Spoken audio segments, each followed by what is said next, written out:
Je vais évoquer aujourd'hui l'Odyssée d'un pamphlet publié sous le nom d'ailleurs publié sur le nom de William Allen en avril 1657 à l'époque du protectorat d'Oliver Cromwell et dirigé contre le Lord Protector lui-même. Alors il s'agit d'un écrit tyrannicide dont l'écrivain royaliste français François-René de Chateaubriand a écrit dans son essai sur la littérature anglaise qu'il était je cite, le pamphlet le plus célèbre de son époque et que depuis la publication de cet écrit, on ne vit plus le protecteur sourire tant il se sentait abandonné de l'esprit de la Révolution d'où lui était venue sa grandeur. Voilà une belle occasion pour Chateaubriand de se moquer de Cromwell, éreinté d'ailleurs dans le pamphlet en question dont je vais parler, pamphlet dont l'écrivain français dit que l'auteur en serait le républicain Titus. Bon, j'y reviendrai. Alors, autre positionnement politique, dans son introduction à la réédition par l'éditeur Champ Libre en 1980 de la première traduction française de Killing No Murder, donc le pamphlet dont je vais traiter, le penseur situationniste d'inspiration marxiste Guy Debord affirme que le pamphlet de Saxby est l'un des écrits les plus fameux qu'ait produit la Révolution anglaise entre 1640 et 1660. Il est, après les œuvres de Machiavel, La Boétie et quelques autres, un classique dans la critique de la domination. Debord ajoute que l'originalité de ce texte réside dans le fait que le tyran particulier, donc Cromwell, tel qu'il est brocardé dans le pamphlet, est le prototype de la principale série du chef d'État moderne illégitime, du récupérateur qui a établi son pouvoir en réprimant une révolution sociale dont il avait d'abord saisi la direction. Alors Chateaubriand voyait avant tout dans Killing No Murder une attaque ad hominem contre un personnage indigne de figurer au rang des héros nationaux anglais, car, je cite Chateaubriand, « Cette révolution qu'il avait pris pour guide ne voulait pas pour maître. La mission de Cromwell était accomplie. Sa nation et son siècle n'avaient plus besoin de lui. » Fin de citation. Selon lui, donc, selon Chateaubriand, la parenthèse malheureuse de la Révolution pouvait se refermer et Killing No Murder n'y fut pas pour rien. Pour Debord, le pamphlet qui nous occupe ici est une contribution de première importance à la philosophie politique, en particulier celle qui s'exprime dans les écrits tyrannicides et dans les théories de la résistance. Debord considère que Cromwell dévoya la Révolution anglaise, trahissant les aspirations supposément, je cite, sociales de ceux qui avaient contribué, dont l'auteur présumé de Killing No Murder, Edward Saxby, comptant selon Debord parmi les plus extrémistes des révolutionnaires de cette époque. Alors, au-delà de la dimension politique du pamphlet, Debord se réjouit des supposées avancées sociales que la Révolution anglaise aurait permises. Il n'est pas anodin que le royaliste Chateaubriand donc, et le penseur marxisant Guy Debord aient trouvé dans Killing No Murder un intérêt tout particulier.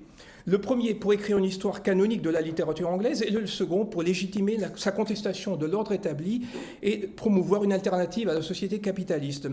Alors je me propose aujourd'hui de mener l'enquête sur ce texte dont je viens d'évoquer l'original anglais de 1657 et sa traduction française de 1658, rééditée justement par Debord. Nous avons également deux auteurs putatifs. Selon Chateaubriand, le républicain Titus, dont il s'avère plutôt, s'il s'agit de Silas Titus, qu'il était royaliste en réalité, et selon Debord, le soldat de l'armée du nouveau modèle, de la New Model Army, Edward Saxby. Pour tenter d'y voir plus clair, je souhaiterais me livrer une enquête en 5 étapes. Je présenterai tout d'abord le pamphlet, puis j'évoquerai son contexte de diffusion, je m'interrogerai ensuite sur les auteurs présumés, après quoi je traiterai de la première traduction française du texte. Je me pencherai enfin sur les divers avatars anglais et français de Killing No Murder, et ces différentes pistes permettront de brosser un tableau de la Révolution anglaise des années 1640-1650 et de réfléchir aux lectures possibles de cette époque révolutionnaire. Voilà, alors que savons-nous de Killing No Murder? Assez peu de choses, à vrai dire. Nous ne savons pas à coup sûr qui l'a écrit. Le nom d'auteur qui figure sur la page, que vous voyez ici, William Allen, est sujet à caution, et les présomptions sont grandes pour que la paternité de ce pamphlet soit autre, j'y reviendrai. Le lieu de publication n'est pas connu. Il semblerait qu'il s'agisse des Pays-Bas espagnols, de Bruxelles en particulier, mais ce n'est qu'une conjecture. On sait qu'il fut diffusé en Angleterre. 1700 exemplaires furent saisis à Londres en mai 1657, tirage certes pas exceptionnel, mais pas insignifiant non plus, eu égard aux circonstances dans lesquelles il voyagea. Le contenu nous renseigne précisément sur les intentions de son auteur. Killing No Murder interroge la légitimité du tyrannicide, empruntant pour ce faire aux théories monarchomaques. C'est tout ensemble un traité de philosophie politique et un pamphlet incisif ancré dans le contexte de l'Angleterre révolutionnaire. L'auteur répond à 3 questions. Premièrement, Cromwell est-il un tyran, oui ou non? Deuxièmement, est-il légal de tuer un tyran, et Cromwell en particulier? Enfin, se débarrasser d'un tyran est-il utile ou au contraire préjudiciable à la communauté? Alors l'auteur s'appuie sur des sources bibliques classiques, ainsi que sur les théories de philosophie politique de la Renaissance, dont celle de Machiavel et de Grotius, mais les références théoriques qu'il convoque sont constamment émaillées de renvois aux débats politiques qui eurent cours en Angleterre pendant les années révolutionnaires. Il répond donc aux questions qu'il a lui-même formulées. Pour répondre à la première question, c'est-à-dire à la question de savoir si oui ou non Cromwell est un tyran, il recourt à la théorie de la souveraineté populaire, le peuple devant être consulté pour donner son consentement, eu égard à l'autorité qu'il tient de Dieu. Et je cite l'auteur donc du pamphlet, c'est-à-dire Dieu, leaves it to none but the people themselves to make the election, whose benefit is the end of all government. L'auteur retourne donc complètement la théorie de l'absolutisme, qu'il soit monarchique ou autre d'ailleurs, y compris d'inspiration parlementaire. Il emprunte également à la théorie contractualiste. Le contrat conclu entre le peuple et le dirigeant qu'il s'est choisi, ce compact, ainsi qu'il le nomme, semblable à celui que s'est choisi le peuple d'Israël, est la condition sine qua non de l'exercice de sa liberté. L'auteur de Killing No Murder conclut que Cromwell est un tyran par usurpation qui s'est arrogé le pouvoir dévolu au peuple souverain, an invader, and those that are subject to that power are not governed but oppressed.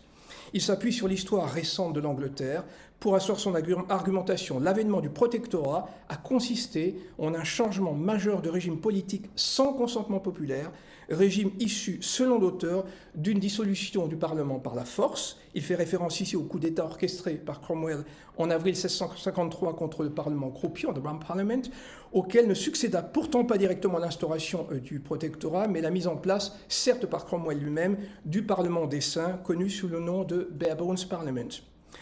Alors, à la question de savoir s'il est légal ou non de tuer un tyran, l'auteur de Killing No Murder légitime le tyrannicide en s'appuyant sur le droit naturel, celui du peuple né libre d'Angleterre, droit singulièrement défendu par ces radicaux qu'étaient un grand nombre de soldats de l'armée du Nouveau Modèle, ainsi que les laveleuses ou niveleurs en français.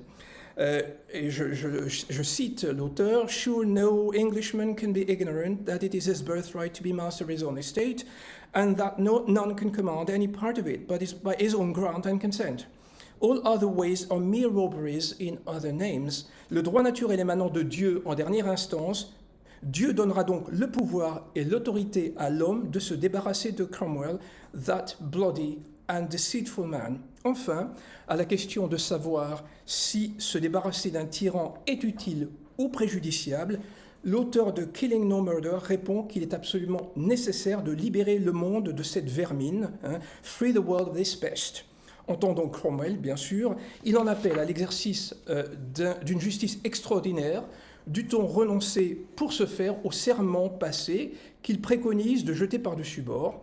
Alors, casuistique à l'appui, il oppose au serment imposé, qu'il s'agit du serment royal, oath, de celui des covenantaires presbytériens, the covenant, de celui prescrit par la République ou par le Commonwealth, la République qu'on appelle Commonwealth, qui fut nommé engagement, ou encore celui d'allégeance au protecteur, qui était en débat au printemps 1657. Il oppose à tous ces serments les vrais engagements, engagements de l'armée, ceux que prêtèrent volontairement et d'un commun accord les soldats de l'armée du Nouveau Modèle au printemps 1647 en vue de défendre leurs droits et leurs libertés. Il brocarde donc la tyrannie exercée par Cromwell et dans le même temps, il fustige la tyrannie parlementaire, celle perpétrée par une assemblée vassalisée aux ordres du protecteur. What are they but props of tyranny who are only employed to draw in the people to prostitute their liberty, écrit-il au sujet du Parlement, et d'ajouter « What's the thing called a parliament but a mock ?» Il est vrai que conformément à la tradition monarchique, le protecteur Cromwell convoqua et révoqua le Parlement, bien loin des revendications portées par l'armée et les niveleurs en faveur d'assemblées élues annuellement au suffrage élargi. À la conception hiérarchique, verticale et somme toute monarchique du pouvoir tel qu'il fut exercé par Cromwell, l'auteur du pamphlet qui nous occupe ici défendait une conception plus démocratique, sanctuarisant le Parlement en tant qu'assemblée élue par un peuple souverain et non contraint. On reconnaît dans ce pamphlet la rhétorique et les arguments utilisés par les soldats de l'armée, et notamment la rhétorique et les arguments qu'ils mobilisèrent lors des débats de Putney de l'automne 1647, lors desquels ils s'opposèrent à leurs officiers supérieurs, les Grandees, dont Cromwell et son gendre, Henry Ireton. L'auteur de Killing No Murder prévient ici, « We that have already ventured our lives against tyranny will always have the will when we have the opportunity to do the same again. » Et cet avertissement qu'il profère ici rappelle la prise de position en termes quasiment identiques des soldats de l'armée du nouveau modèle, en particulier celle d'Edward Saxby lui-même, un des auteurs donc présumés de Killing No Murder pendant les débats de Putney à l'automne 1647. Ainsi, Saxby tint tête aux officiers de l'armée, suscitant d'ailleurs une algarade avec Cromwell, affirmant que puisque les soldats avaient combattu contre le roi au péril de leur vie, ils ne devaient pas être les oubliés du futur règlement politique. S'ajoute à cette revendication dans le pamphlet, dans Killing No Murder, une menace à peine voilée contre la tyrannie cromwellienne. On reconnaît également en creux le programme politique des niveleurs, condamnation du pouvoir arbitraire, défense des libertés politiques et affirmation de la souveraineté populaire. À ce programme sans cesse répété dans les pamphlets qu'ils rédigèrent, donc que les niveleurs rédigèrent, s'ajouta à partir des premiers mois de l'année 1649 un rejet du gouvernement républicain oligarchique devenu, aux yeux des niveleurs, justement, plus répressif encore que le pouvoir royal. L'auteur de Killing No Murder écrit « Shall we that would not endure a king attempting tyranny, shall we suffer a professed tyrant ?» De la même manière, ce regret exposé par l'auteur « We wish we had rather endured thee, O Charles, than have been condemned to this mean tyrant, not that we desire any kind of slavery », ce propos rappelle un argument semblable utilisé par les niveleurs dans un pamphlet d'août 1649 qui figure ici, enfin une citation figure ici sur la diapositive, et ce pamphlet s'intitule « The Levelers Vindicated ». Alors, je vais lire, bien qu'elle soit un peu longue, je vais lire la citation parce qu'elle me semble particulièrement intéressante. « Our hostile engagements against the late king was not against his oppressions and tyranny on the people and for their removal, but the use and advantage on all this success God hath been pleased to give us is perverted to that personal end, that by his removal the ruling swordmen might intrude into his throne, set up a martial monarchy more cruel, arbitrary and tyrannical than England ever yet tasted of, and that under the notion of free state, whenas the people had no share at all in the constitution thereof, but by the perjury and forces of the Lieutenant General and his son-in-law Ireton, Lieutenant General Cromwell bien sûr, and his son-in-law Ireton, with their faction was enforced and obtruded by mere conquest upon the people. Alors, citation un peu longue, mais qui résume parfaitement les enjeux politiques du printemps 1649, du printemps et de l'été 1649, au moment de la mise en place de la République, enjeux que l'on retrouve précisément dans Killing No Murder. Et pourtant, la République avait fait place au protectorat en décembre 1653, mais d'après l'auteur du pamphlet de Killing No Murder, le peuple était toujours asservi. À la médiocrité de la tyrannie cromwellienne s'oppose l'absolue liberté du peuple. Médiocrité pour médiocrité, tyrannie pour tyrannie, à quoi bon lâcher la proie pour l'ombre? Le successeur de Charles Ier pouvait tout aussi bien faire l'affaire que son père. On le voit, Killing No Murder est un pamphlet sulfureux, non seulement parce qu'il fait l'apologie du tyrannicide, comme d'autres écrits monarchomaques, il n'est pas le premier du genre d'ailleurs, mais surtout, je crois, parce qu'il cible directement Cromwell, et plus encore parce qu'il utilise une argumentation et épouse un projet que l'on pourrait qualifier de radicaux, tissant les fils d'une toute récente tradition radicale à laquelle contribuèrent conjointement les soldats de l'armée du nouveau modèle et les niveleurs. Ce pamphlet est d'autant plus sulfureux qu'il rappelle en postface, laquelle postface est intitulée « To all officers and soldiers of the army that remember their engagements » dont j'ai parlé, and dare to be honest. Donc dans cette pamphlet, l'auteur rappelle les hauts faits de l'armée pour défendre inlassablement les libertés des soldats et au-delà, celles du peuple, liberté portée par les fameux engagements, ces serments auxquels les soldats souscrivirent. L'auteur exalte leur mémoire, « For you that were the champions of our liberty », déplorant dans le même temps que l'armée, aux mains du tyran Cromwell, soit devenu le bourreau du peuple plutôt que le fer de lance de son émancipation. Alors si cela ne devait pas suffire, l'auteur de Killing No Murder étrille le protecteur Cromwell dans une épître dédicatoire tout ironique, préface cinglante dans laquelle il se réjouit, et d'ailleurs on la voit ici sur la diapositive, donc tout au début évidemment du pamphlet. Il étrie donc le Cromwell, le protecteur Cromwell, et il se réjouit de la disparition de Cromwell, châtiment qu'il annonce en ces termes « To your highness justly belongs the honor of dying for the people ». C'est notamment ce texte qui fait l'originalité du pamphlet par rapport à d'autres écrits tyrannicides du même type. Cromwell étant un usurpateur, sa mort sonnera la victoire des forces du bien. Et je cite, « The good you will do by your death will somewhat balance the evils of your life ».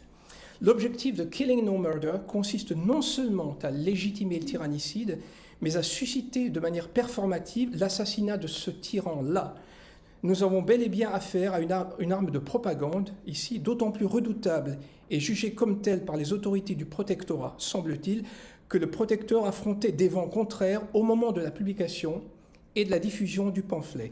Et je vais donc passer à ma deuxième piste, ma deuxième partie, concernant le contexte dans lequel le pamphlet fut publié et diffusé. Alors, dans les premiers mois de l'année 1657, Cromwell devait affronter une opposition polymorphe qui pouvait certes paraître peu solidaire et peu organisée, mais dont les agissements représentaient une réelle menace pour le protecteur. J'identifierai deux de ces oppositions en ce que, de près ou de loin, elles ciblaient Cromwell. La première concerne des projets d'assassinat ourdis par une nébuleuse royalo-niveleuse. Killing No Murder rend hommage au conspirateur Sindercorn, The Brave Sindercorn est-il dit, lequel tenta de mettre le feu au palais de Whitehall en janvier 1657. Traduit devant un tribunal et condamné pour trahison, il se suicida par empoisonnement à la Tour de Londres quelques semaines plus tard. Sindercorn était soldat dans l'armée du Nouveau Modèle. Il prit activement part à une mutinerie fomentée par les niveleurs en mai 1649 et réprimée dans un bain de sang par Cromwell, sur ordre du Conseil d'État, qui était l'organe exécutif de la République. Limogé de l'armée, il trouva refuge en Flandre, où, avec le soutien des royalistes anglais exilés, il fomenta l'assassinat de Cromwell à la fin de l'année 1656, en compagnie d'Edward Saxby, dont je reparlerai. Alors, l'auteur de Killing No Murder lui dresse un éloge posthume, d'ailleurs, à ce Sindercorn, et il écrit « And though the tyrant caused him to be smothered, yet he will never be able either to smother his memory or his own villainy. » Sindercorn n'en était pas à son coup d'essai, il avait mené d'autres tentatives d'assassinat contre Cromwell, toutes infructueuses. De manière plus générale, depuis l'instauration du protectorat en décembre 1653, les complots contre Cromwell se multipliaient et les rumeurs d'assassinat allaient bon train. Plusieurs dirigeants niveleurs furent d'ailleurs arrêtés car ils étaient soupçonnés de comploter contre le régime de Cromwell. Donc ça, c'est la première opposition. La deuxième opposition au protecteur est principale et à son régime au printemps 1657 venait d'une autre mouvance radicale, celle des Fifth Monarchy Men ou quinto-monarchistes en français. Alors le 9 avril, au moment où Killing No Murder fut publié, Thomas Venner et un groupe de quinto-monarchistes furent arrêtés alors qu'ils tentaient de provoquer un soulèvement armé à Londres. Les quinto-monarchistes défendaient un programme politico-religieux fondé principalement sur une réforme des pratiques religieuses, promotion des pasteurs, on va dire, puritains, les godly, et mise à l'écart du clergé corrompu, respect du sabbat, condamnation des pratiques sociales jugées licencieuses. Ils endossaient en fait une partie du programme puritain originel, mais la comparaison s'arrête là. Les quinto-monarchistes étaient millénaristes, antiformalistes et mystiques. Ils entendaient former une élite de saints. Certains d'entre eux avaient salué la mise en place par Cromwell du Parlement des Saints, d'ailleurs le fameux Bare Bones Parliament, en juillet 1657, après le coup d'État d'avril contre le Parlement croupion, voyant même en Cromwell un nouveau Moïse. Alors, ils durent vite déchanter et ils finirent par pourfendre Cromwell quand il prit le pouvoir en décembre 1653 à la suite de l'autodissolution du Parlement des Saints. Ils condamnèrent comme illégal le protectorat, qui était en fait un régime taillé sur mesure pour Cromwell. Alors, les quinto-monarchistes revendiquèrent le recours à la violence et tentèrent de subvertir le régime cromwellien, y compris en envisageant de soutenir des conspirations royalistes. Sans doute leur influence fut-elle limitée, tout comme leur capacité de nuire au protectorat, mais ils réussirent à infiltrer l'armée, c'est ce qui me paraît intéressant, et Cromwell prit cette menace au sérieux. Suite aux prophéties de la quinto-monarchiste Anne Trapnell, une loi fut promulguée en octobre 1656 punissant de trahison le fait d'imaginer la mort du Lord Protector et de défendre les intérêts de Charles II. Alors, les quinto-monarchistes nièrent leur implication dans la rédaction, la publication et la diffusion de Killing No Murder. Toutefois, ils prêchaient qu'attenter à la vie du protecteur rencontrerait l'approbation divine. Alors, je crois que la perception contemporaine de la menace que représentait Killing No Murder et plus largement la postérité de ce pamphlet, qui connut pas moins de 13 éditions, publiées en anglais entre 1657 et 1792, j'y reviendrai, viennent de la capacité de son auteur à penser l'articulation entre discours monarchomaque, dont j'ai parlé, et réalité immédiate de l'Angleterre en but aux visées autoritaires du pouvoir cromwellien. Alors, s'il convient de ne pas sous-estimer la robustesse de ce pouvoir cromwellien, il est patent que Cromwell et son régime réussirent à agréger contre eux diverses oppositions et à susciter une alliance de circonstances entre royalistes et radicaux, qu'il s'agisse d'individus isolés ou de groupes plus ou moins constitués. Et c'est ce à quoi j'aimerais m'intéresser à présent en questionnant la piste de la paternité du pamphlet. Alors, que sait-on de l'auteur de Killing No Murder ? Alors, je vous l'ai dit, l'auteur mentionné sur la page de titre de la première édition et de certaines des éditions ultérieures est un certain William Allen, qui fut soldat dans le régiment de cavalerie de Cromwell. Il fut l'un des meneurs parmi les agitateurs de l'armée du printemps 1647.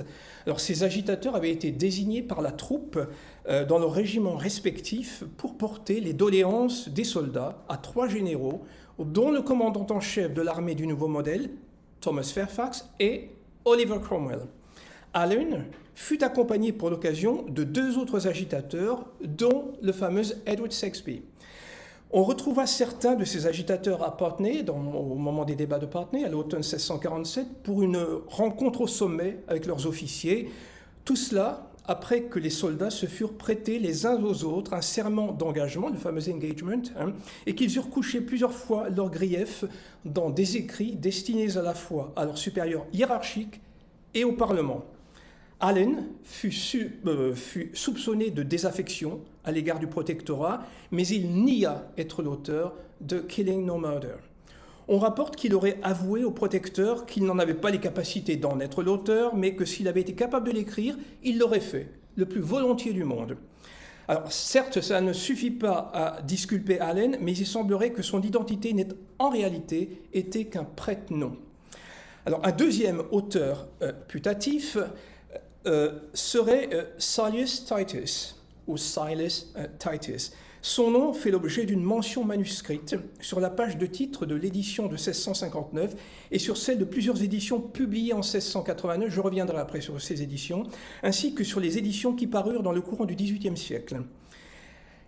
Alors, Silas Titus était presbytérien, il côtoya Charles II lors de son installation en Écosse après le régicide, réfugié aux Pays-Bas espagnols. Avec la cour de Charles II, après qu'elle fut priée de quitter la France, il joua le rôle d'intermédiaire entre les royalistes et les niveleurs, dont certains avaient fui l'Angleterre pour les Pays-Bas. Allen manigança avec Edward Saxby les tentatives d'assassinat menées par Sindercombe contre Cromwell. Contrairement à ce qu'affirme Chateaubriand, Titus n'était pas républicain, mais bel et bien royaliste. Le curieux attelage qu'il forma avec Edward Saxby et de manière plus générale l'alliance de circonstances qui impliqua royalistes, niveleurs et radicaux de l'armée du nouveau modèle ont conduit certains historiens à penser que Killing No Murder ait pu être une œuvre collaborative écrite à 4 mains. Bon, j'ai quelques doutes. En tout cas, le deuxième membre de ce binôme, si tant est que l'œuvre était écrite à 4 mains, aurait pu être Edward Saxby, dont je pense qu'il est en réalité l'unique auteur. Alors, l'édition de 1784 porte d'ailleurs le nom de ces 2 auteurs présumés, Titus et Saxby, Toutefois, de nombreux indices laissent penser que Saxby fut le véritable rédacteur de Killing No Murder. Il avoua en être l'auteur lors d'un interrogatoire à la Tour de Londres, où il venait d'être emprisonné pour avoir diffusé le pamphlet. Alors certes, il est possible que ses aveux lui aient été extorqués. Toutefois, l'inimitié entre Saxby et Cromwell était profonde. Soldat dans le régiment du futur protecteur, Saxby s'opposa farouchement à Cromwell lors des débats de Putney, ainsi que je l'ai mentionné, tandis qu'il défendait avec force le programme politique de la soldatesque relativement à la souveraineté populaire et au suffrage élargi. Il fut vertement rabroué par Cromwell, qui était tenant d'un ordre social traditionnel, je ne sais pas si j'oserais dire, conservateur. Non. Certes, Saxby fut, pendant le temps que dura la République, espion au service du nouveau régime, et c'est à ce titre que le Conseil d'État, donc, qui était l'organe exécutif de la République, l'envoya en France pendant la Fronde, mission pour laquelle il reçut des émoluments. Il s'acquitta de sa tâche avec sérieux, s'employant en 1652-1653 à convertir les éléments les plus radicaux de la Fronde bordelaise, les membres de l'Ormée, à embrasser le programme politique de l'armée du Nouveau Modèle et des Niveleurs. Il traduisit l'accord du peuple, The Agreement of the People, qui était le manifeste constitutionnel des Niveleurs, et il traduisit de surcroît sa version la plus radicale que les dirigeants niveleurs rédigèrent alors qu'ils avaient été accusés de trahison et alors qu'ils étaient emprisonnés à la Tour de Londres par les autorités de la République en mai 1649. L'accord du peuple avait fait l'objet d'âpres discussions entre d'un côté les soldats de l'armée du Nouveau Modèle et de l'autre les officiers lors des débats de Putney à l'automne 1647. Donc ça, c'était la première version de l'accord du peuple. Ce projet de constitution fut de nouveau tout âprement débattu en décembre 1648, après que l'armée eut rejeté tout compromis avec le roi. Les officiers l'atténuèrent très largement. Quant à la troisième et dernière version, donc celle que Saxby a traduite pour la Fronde bordelaise, quant à cette troisième version, en revanche, elle contient en condensé le programme politique des niveleurs et de leur soutien dans l'armée, suffrage quasi universel, élections annuelles, réforme de la justice visant à l'égalité de tous devant la loi, abolition des impôts injustes, liberté de conscience. Bref, il s'agissait de défendre les libertés civiles, politiques, économiques et religieuses contre tout gouvernement arbitraire. C'est cette version que Saxby exporta et recycla à Bordeaux. La traduction est ambiguë sur un point particulièrement sensible concernant la structure de pouvoir exécutif dans un régime démocratique. Alors, je n'ai pas le temps de m'appesantir sur cette question ici, mais je pourrais y revenir dessus si elle vous intéresse. Alors, on ne peut pas exclure que Cromwell ait pris l'initiative d'envoyer Saxby en mission en France et qu'il ait ainsi souhaité se débarrasser d'un électron libre et d'un ennemi potentiel. Le gouvernement républicain menait des tractations secrètes pour obtenir de la France, à cette époque-là, la reconnaissance du Commonwealth. La République anglaise jouait vraisemblablement sur les deux tableaux. Alors peut-être convient-il de ne pas prendre trop au sérieux la tentative menée par Saxby de promouvoir les supposés bienfaits de la République anglaise et de convertir les frondeurs bordelais. Mais il est clair que le gouvernement anglais essaya de tirer les marrons du feu en soufflant sur les braises de la Fronde, puisqu'elle accueillit, la République, des représentants des frondeurs bordelais, l'objectif étant in fine d'affaiblir la France mazarine afin de garantir la pérennité de la République anglaise. L'historien Pocock s'interrogea sur le double jeu supposé de Saxby en termes de trajectoire personnelle. Il écrit d'ailleurs « What was the trajectory of his strange life ?» Cette trajectoire est toutefois plus constante qu'il y paraît, et elle épouse en réalité les incertitudes de certains membres de la frange radicale confrontés à l'arbitraire républicain alors qu'ils avaient pris les armes pour combattre l'arbitraire royal. Ainsi, Saxby s'opposa farouchement à la mise sur pied du protectorat en décembre 1653, coup de force qu'il considéra comme une trahison de la cause révolutionnaire. Il fut alors pourchassé par Cromwell et participa aux intrigues visant à sceller une alliance anglo-espagnole royaliste. En 1655, alors en exil dans les Pays-Bas espagnols, il œuvra à un rapprochement entre Charles II et la monarchie espagnole. Il en a négocié l'appui de l'Espagne à Madrid. Une lettre de Henry Cromwell, un des fils du protecteur, à Thurlow, qui était responsable du service d'espionnage de Cromwell, fait état de la collusion entre Saxby, les radicaux anglais et la monarchie espagnole. Je cite un extrait de cette lettre. « What you write of Saxby's being at Brussels and twisting the levelling design with that of the Spanish monarchy begets new thoughts in me. » Le fils de Cromwell réclamant une vigilance accrue à l'égard de ceux dont il prétend qu'ils soutinrent Charles Ier en d'autres temps, quoi qu'on en dise. En 1649, déjà, les niveleurs avaient été accusés d'être des crypto-royalistes. Et d'ailleurs, le terme de niveleur servait d'insulte pour vilipender les radicaux de tout acabit. Thurlow semble avoir suivi Saxby à la trace. Edward Hyde, comte de Clarendon, qui conseilla Charles Ier et Charles II, décrivit Saxby comme le plus grand ennemi de Cromwell. Saxby is the greatest enemy Cromwell has. Voici par ailleurs ce que Saxby écrivit dans une lettre au père Talbot, que j'évoquerai plus loin. So long as Saxby lives, there is no danger, but Cromwell shall have his hands full, and I hope his heart ere long. C'est Saxby qui parle, either I or Cromwell must perish.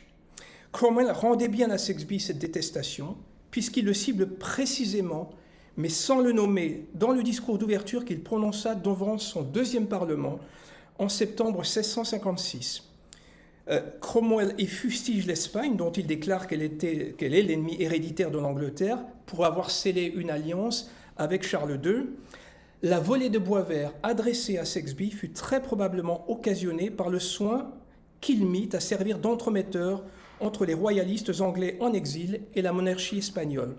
Cromwell et Saxby, lequel servit dans le régiment de celui qui n'était à l'époque que le capitaine Cromwell, étaient des connaissances de longue date. L'inimitié personnelle le dispute clairement à leur divergence politique. La tonalité de la préface de Killing No Murder exprime une rivalité non seulement politique envers Cromwell, mais elle paraît aussi refléter une hostilité toute personnelle envers lui. Donc ce sont tout ensemble le tyran et l'homme qui sont pourfendus dans le pamphlet. En Flandre, Saxby se trouva des amis parmi les niveleurs qu'il connaissait probablement, mais aussi des alliés parmi les royalistes anglais pour mener à bien ses machinations contre Cromwell. Dans une lettre adressée à Charles II, le jésuite Peter Talbot, qui côtoya donc Saxby, le décrivit comme un man of more than ordinary judgment and sagacity. La propagande républicaine, puis celle du protectorat, stigmatisait l'alliance supposée entre royalistes et niveleurs qui, au moment de l'apparition de Killing No Murder, était devenue une rivalité. Certaines des figures de proue du mouvement niveleur, dont Lilburne, Whitman et Overton, étaient alors en exil dans les Pays-Bas espagnols. La nébuleuse radicalo-royaliste, fantasmée par le Conseil d'État de la République dès son installation, était, je crois, plus que jamais d'actualité en 1657.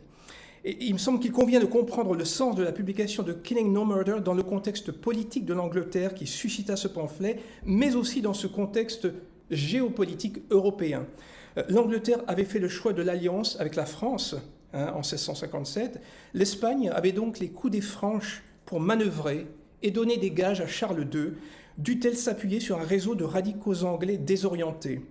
Tous ces indices, inimitié personnelle avec Cromwell, affinité avec les niveleurs, écho du discours radical tenu par les soldats de l'armée du Nouveau Modèle, font de Saxby, à mon sens, l'auteur le plus probable de Killing No Murder.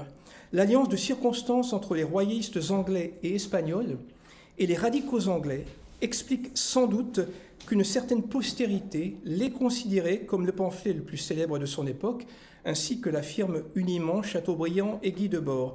Alors que Saxby les rédigeait paraît d'autant plus vraisemblable qu'il fréquenta probablement son traducteur français, son premier traducteur français, Jacques Carpentier de Marigny, tant à Bordeaux en 1653 qu'à Bruxelles, un peu plus tard.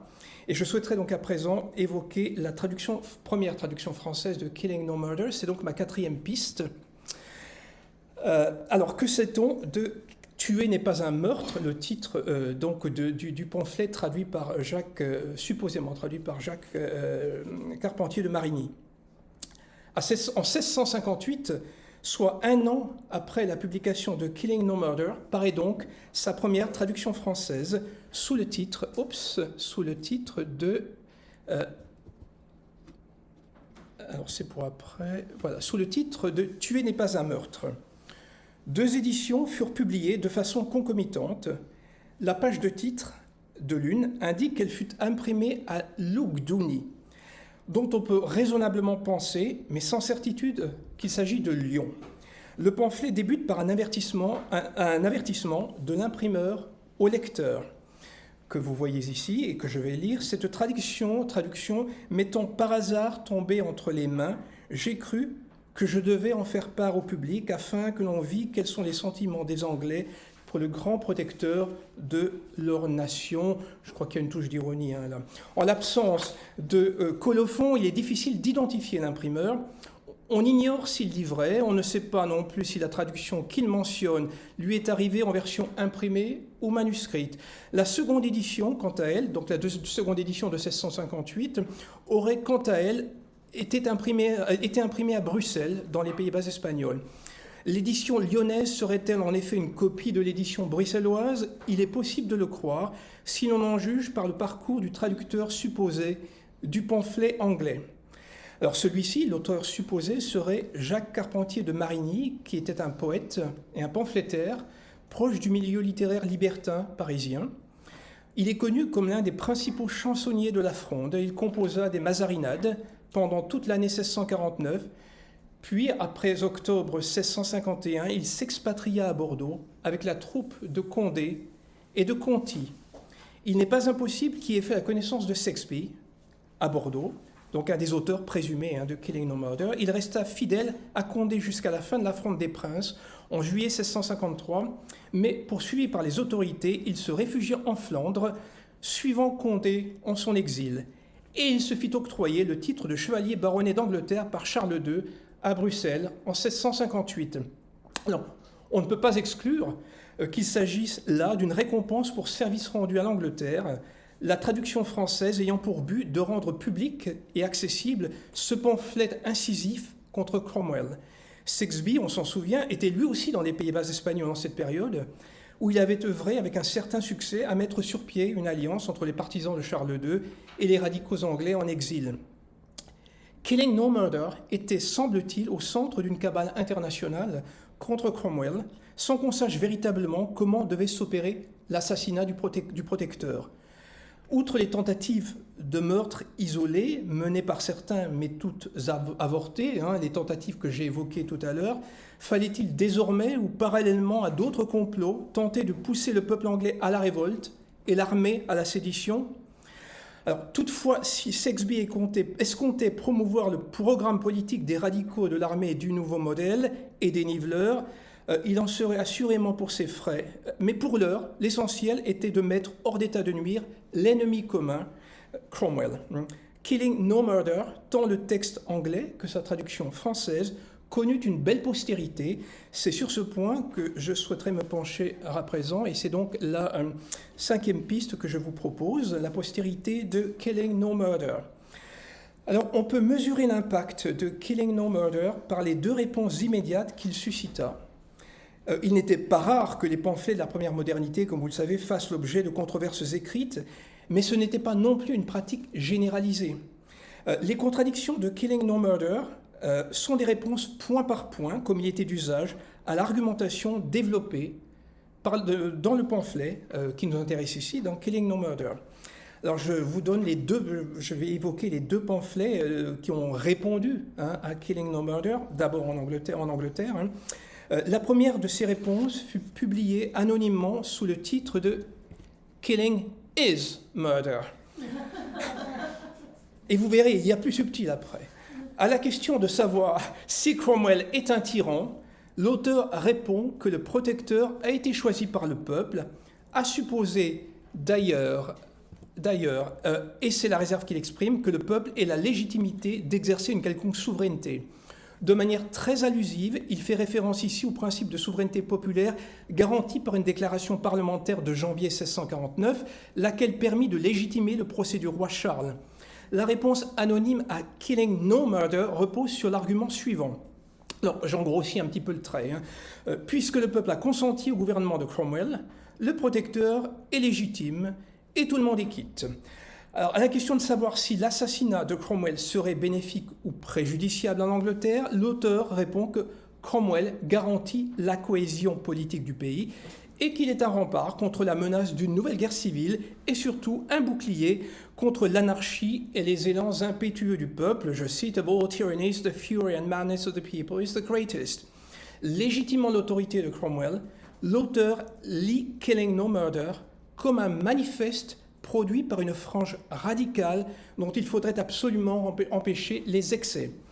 La seconde réponse, dont je vous dis qu'elle était un petit peu plus peut-être ambitieuse, on va dire, plus subtile, signée par Michael Hawke, membre de Middle Temple, l'une des écoles de droit londoniennes, est intitulée Killing is Murder and No Murder.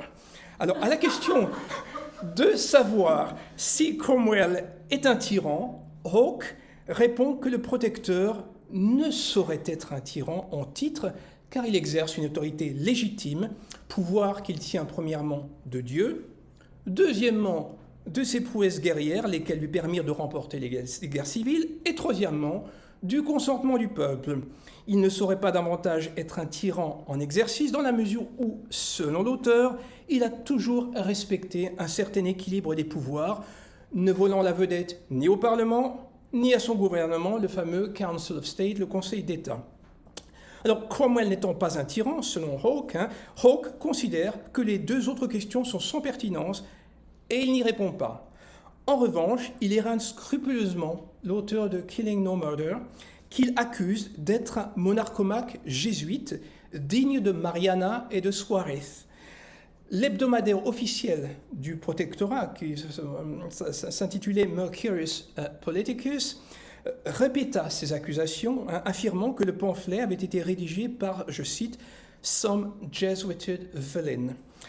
Jésuite, alors, l'auteur de Killing No Murder ne l'était assurément pas. Titus, si l'on considère qu'il en est l'auteur, était presbytérien. Quant à Saxby, il est fort probable qu'il soit issu de la matrice puritaine de l'East Anglia, et rien ne laisse penser qu'il se convertit au catholicisme. Alors évidemment, Jesuit était une insulte fort répandue, et en ces temps où l'art de l'invective était porté à son sommet, même un protestant pouvait être le jésuite d'un autre protestant. Alors, cependant, si l'on considère que la paternité du pamphlet revient à Edward Saxby, on peut prêter une oreille attentive aux accusations portées par Hawke. Saxby fréquenta en effet le père jésuite irlandais Peter Talbot, que j'ai déjà mentionné, qui lui servit d'interprète lors de ses missions à Madrid auprès de la cour espagnole. On peut peut-être penser que le père Talbot initia Saxby aux écrits des monarchomaques catholiques. De manière significative, Hawke accompagne sa charge contre l'auteur de Killing No Murder d'une référence en note marginale à la préface des Provinciales, lettre dans laquelle Pierre Nicole donna une critique en règle des jésuites et qui représentèrent un modèle du genre en matière de littérature pamphlétaire. Publiées en 1656, les Provinciales furent traduites en anglais en 1657, traduction parfaitement contemporaine de la publication de Killing No Murder.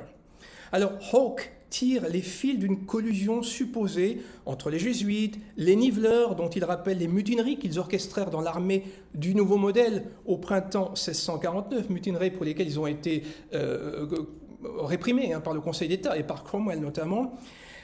Donc, collusion entre les jésuites, les niveleurs et les quinto-monarchistes que j'ai évoqués tout à l'heure, quinto-monarchistes dont il évoque la tentative de déstabilisation de l'armée en 1654. Même si l'auteur n'était pas né jésuite, il le devenait, au-delà de l'insulte, sous l'effet de la publication de Killing No Murder. C'est ainsi, je crois, qu'il convient de considérer la réponse de Hawke. Alors, il me semble que ces deux réponses proposent deux lectures complémentaires de Killing No Murder, avec des points de vue légèrement différents, mais pas incompatibles. Si la première réponse, celle qui est anonyme, interprète Killing No Murder comme étant un manifeste radical, la seconde fait de lui un pamphlet hérité de la tradition monarchomaque catholique et produit par une alliance entre la nébuleuse jésuite et la sphère radicale anglaise en exil.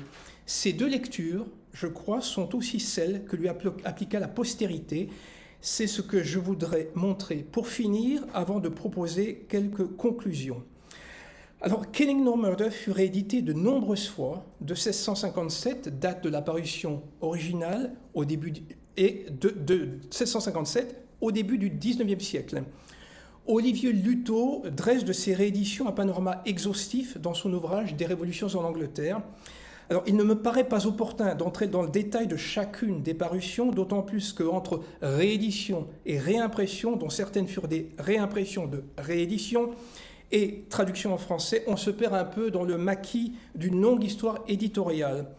Alors, pour essayer de débrouiller les chevaux, je dirais que l'on peut identifier 3 fortunes posthumes différentes de Killing No Murder que je vais m'efforcer de souligner en identifiant l'utilisation qui fut faite de ce pamphlet. Alors, premièrement, Killing No Murder se prêta à une utilisation jacobite. C'est en soutien à Jacques II que furent publiées plusieurs éditions du pamphlet en 1689, après que la Révolution de 1688 eut porté sur le trône Guillaume d'Orange. Bien que le nom du nouveau souverain n'apparaisse pas, l'objectif consistait à légitimer la dynastie Stuart contre l'usurpation orangiste d'un Guillaume dans les traits duquel on pouvait reconnaître Cromwell. Olivier Luto voit dans ses éditions l'action déterminante des jésuites. L'une de ces éditions porte une mention manuscrite attribuant la rédaction du pamphlet à Silas Titus et sa publication à Edward Saxby. La question de l'identité de l'auteur n'est pas anodine. On sait que Titus était royaliste et presbytérien. Il était toutefois hostile au roi catholique Jacques II, mais se convertit brièvement à la cause jacobite en 1688.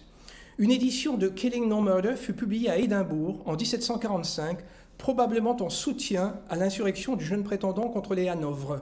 C'est peut-être cette utilisation jacobite et légitimiste qui intéressa Chateaubriand, sans compter la traduction française de 1804, sur laquelle je reviendrai rapidement.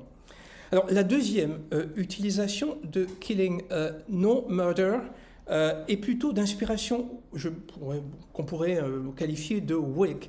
Dans une édition in octavo, dont vous avez la réplique ici, la reproduction sur la diapo, donc édition de 1689, Silas Titus revendique la paternité du pamphlet.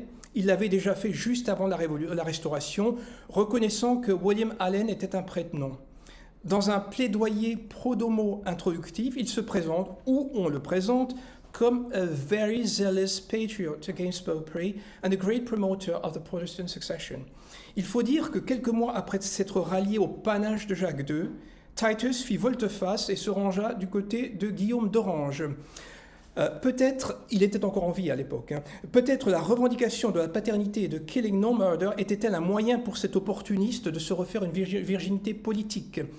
Voilà, quoi qu'il en soit, comment ce pamphlet devint un instrument de propagande au service de la cause orangiste. Sur la page de titre d'une édition publiée en 1743, il est indiqué que Killing No Murder s'adresse en particulier aux héritiers de Junius Brutus, reprinted, je cite, for the heirs of Junius Brutus. Alors, Junius Brutus était le pseudonyme sous lequel fut publié en 1570 à Bâle un pamphlet monarchomaque protestant rédigé en latin et intitulé Vindiciae contra Tyrannos. Ce pamphlet fut traduit en français et publié à Genève au début de la décennie suivante. Il fut longtemps attribué aux monarchomaques protestants Philippe du Plessis-Mornay et Hubert Languet. Alors peut-être cette référence à Junius Brutus peut-elle être interprétée comme une tentative de légitimation du pouvoir hanovrien protestant contre les jacobites, sans qu'on sache précisément d'ailleurs qui pourrait être assimilé au Cromwell du pamphlet originel. Semblablement, la préface d'une édition de 1777 intègre le plaidoyer de Titus de 1689 qu'elle réhabilite en bon patriote Titus n'aurait pas failli à défendre la liberté et le protestantisme contre la tyrannie des Stuarts, the tyrannical race of the Stuarts, est-il écrit, et implicitement leur prétendu papisme. La troisième et dernière utilisation de Killing No Murder pourrait être qualifiée de républicaine et radicale. Ainsi, une édition de 1775 porte une référence à Algernon Sidney qui s'opposa fermement au coup d'État de Cromwell de 1653 et dont la pensée républicaine exprimée dans ses Discourses Concerning Government survécut à son exécution en 1683. Alors, il n'est pas impossible que cette édition soit associée, celle de 1775, soit associée au début de la guerre d'indépendance américaine. Killing No Murder paraît de nouveau à Londres en 1792, en pleine controverse révolutionnaire, chez le libraire James Whitway, qui vendait des ouvrages relevant de la mouvance radicale et révolutionnaire. Cette édition est spécifiquement adressée à Gustave III, roi de Suède, lequel venait d'être assassiné, à Léopold II, empereur du Saint-Empire, lequel était mort peu de temps auparavant, et Catherine II de Russie, à qui le préfacier souhaitait le plus grand mal. Alors, dussent-ils être des souverains éclairés, ces trois monarques subissent les foudres du préfacier du pamphlet. Celui-ci recourt, donc de Killing No Murder, celui-ci recourt à une expression d'origine biblique, le juge divin devant présider à la destinée posthume des hommes, grands comme petits, ne fait point exception de personne, is no respecter of persons. Il prédit, le préfacier, un destin funeste pour les trois souverains auxquels est adressée sa préface. Les deux premiers, donc Gustave III et Léopold II, passés ad patres, et Catherine de Russie, je cite, « tottering on the brink of the grave ». Alors, l'expression biblique qu'il utilise, c'est ce qui m'intéresse en particulier, fut amplement usitée par certains radicaux de la Révolution anglaise du milieu du XVIIe siècle pour justifier une forme d'égalitarisme. On peut précisément voir dans la préface de 1792 l'expression d'un élan politique égalitaire et une reprise de Killing No Murder par les radicaux anglais alors que le gouvernement de la Grande-Bretagne sévissait contre les sociétés radicales et les écrits jugés séditieux, aidés en cela par des associations contre-révolutionnaires comme The Association for Preserving Liberty and Property Against Republicans and Levelers. Voilà, Levelers, qui est quand même, on va dire, une ressucée des Levelers du XVIIe siècle. Alors, une réédition française de la traduction de 1658, reparue d'ailleurs en 1793, elle n'était sans doute pas étrangère au procès et à l'exécution du roi Louis XVI. Un dernier avatar de Killing No Murder que je souhaiterais signaler fut la nouvelle édition française publiée à Londres en 1804. Alors celle-ci est particulièrement intéressante en ce que la préface adressée à Cromwell est purement et simplement remplacée par une adresse à Bonaparte, alors premier consul, mais elle conserve la même ironie mordante. Son auteur établit très clairement un parallèle entre les deux hommes, entrés au pouvoir comme par effraction, exerçant leur autorité de manière arbitraire. Et je vous lirai un extrait donc de cette préface. Il est d'autant plus important pour vous que la doctrine prouvée, le préfacier s'adresse à Bonaparte, il est d'autant plus important pour vous que la doctrine prouvée du temps de Cromwell soit répandue en France, que par une loi du corps législatif du 29 prairial en 7, quiconque attentera à la représentation nationale, collectivement ou individuellement, est mise hors la loi. Ce décret n'excepte personne, pas même les Corses. Il est donc essentiel d'expliquer aux Français le véritable sens des mots « hors de la loi ». C'est ce qui se trouve clairement démontré dans le pamphlet. En d'autres termes, Bonaparte était un nouveau Cromwell et l'appel au tyrannicide se justifiait de la même manière que pour le protecteur d'Angleterre. Alors, au terme de ce panorama qui nous a mené de la Révolution anglaise à la France post-révolutionnaire, j'aimerais proposer quelques conclusions relatives à la portée et à la postérité de Killing No Murder. Première conclusion, l'originalité de Killing No Murder réside dans son caractère hybride. Ce pamphlet relève d'une tradition monarchomaque, peut-être d'inspiration jésuite, mais qu'importe au fond qu'à ce titre il ait pu servir la cause jacobite après la Révolution de 1688, il pouvait tout aussi bien faire l'affaire du camp adverse, comme je vous l'ai montré, et il n'était pas inhabituel, à vrai dire, qu'un pamphlet publié dans un contexte particulier soit utilisé à d'autres fins. Il en allait également ainsi des pamphlets monarchomaques. Par exemple, un écrit monarchomaque du jésuite anglais Robert Parsons, ayant pris position au sujet des guerres de religion du XVIe siècle, se trouve imprimé en feuilleton éditorial dans The Moderate, hebdomadaire radical anglais, à l'hiver 1648-1649, journal pourtant peu suspect de véhiculer des opinions jésuites, même si son auteur s'employa à dénigrer le régime républicain qu'il jugeait liberticide. Un pamphlet pouvait donc être recyclé dans un tout autre contexte que celui qu'il avait suscité. Ouvrage hybride, Killing No Murder n'est pas qu'un traité politique. Il donne également à lire une attaque ad hominem, sorte de catilinaire, une défense des libertés du peuple, à l'instar de nombreux pamphlets rédigés par les niveleurs et les soldats de l'armée du nouveau modèle. C'est cette hybridité qui permet des utilisations variées au fil du temps et qui donna lieu à des lectures différentes, comme celle qu'en donne Chateaubriand et Debord, lecture que j'ai mentionnée donc au début de ma présentation. Deuxième conclusion, Killing No Murder est un excellent exemple de circulation transmanche, non seulement parce qu'il fut traduit en français et que des exemplaires circulèrent entre le continent et européen et l'Angleterre, mais parce qu'il illustre parfaitement l'imbrication très étroite en cette période révolutionnaire du milieu du XVIIe siècle des îles britanniques et du reste de l'Europe. L'étude de la Révolution anglaise ne peut pas faire l'économie de cette dimension géopolitique ni d'une réflexion sur les passeurs d'idées et de textes. On ne sait avec certitude qui de Silas Titus ou d'Edward Saxby écrivit Killing No Murder, même si je vous l'ai dit, je penche fortement pour le second, mais il ne fait pas de doute que Saxby en fut le passeur. On peut à tout le moins mettre la fortune que connut le pamphlet sur le compte de son entre-gens, voire de son ambiguïté. Sa défiance envers Cromwell, voire son inimitié personnelle et son soutien au programme radical de l'armée font de lui un défenseur des libertés du peuple et un contempteur des régimes politiques autoritaires, qu'il s'agisse d'une monarchie de type absolutiste ou d'une république autocratique. C'est une prise de position qu'il afficha en Angleterre et en France pendant la Fronde, même si le meurtre envisagé d'un tyran valait bien finalement une certaine collusion avec la monarchie espagnole. L'étude de ces circulations transmanches est d'autant plus fascinante et essentielle que la France connut une période d'instabilité politique au moment clé du régicide anglais. Il serait quelque peu audacieux de parler d'international radical au XVIIe siècle, même si les épiphénomènes à l'échelle européenne ne sont pas à négliger. Le terme semble un peu moins audacieux pour décrire les circulations entre la France et l'Angleterre pendant la Révolution française, circulation auxquelles contribua Killing No Murder, comme je vous l'ai montré. Troisième conclusion, Killing No Murder me paraît revêtir un rôle important dans la perpétuation d'une histoire radicale anglaise. Le préfacier de l'édition publiée à Londres en 1777 juge improbable que ce pamphlet ait pu être écrit par Saxby, lequel aurait été illettré. Je cite le préfacier de l'édition de 1777, parlant de Saxby, écrivant sur Saxby, « Though a zealous Republican, yet an illiterate man ». Et donc, il aurait été illettré et donc incapable de produire un texte montrant une telle profondeur de raisonnement et des connaissances historiques et politiques aussi pointues.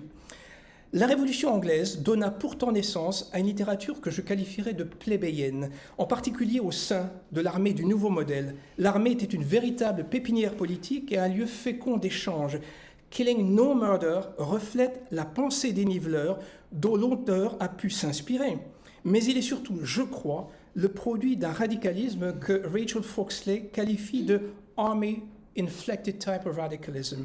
Ce radicalisme est le symptôme, peut-être même une des causes d'un monde désaxé, « a world turned upside down », comme le déplore un pamphlet satirique de l'époque, et comme le qualifia l'historien Christopher Hill dans sa célèbre analyse des sectes radicales de la Révolution anglaise, publiée il y a un peu plus de 50 ans.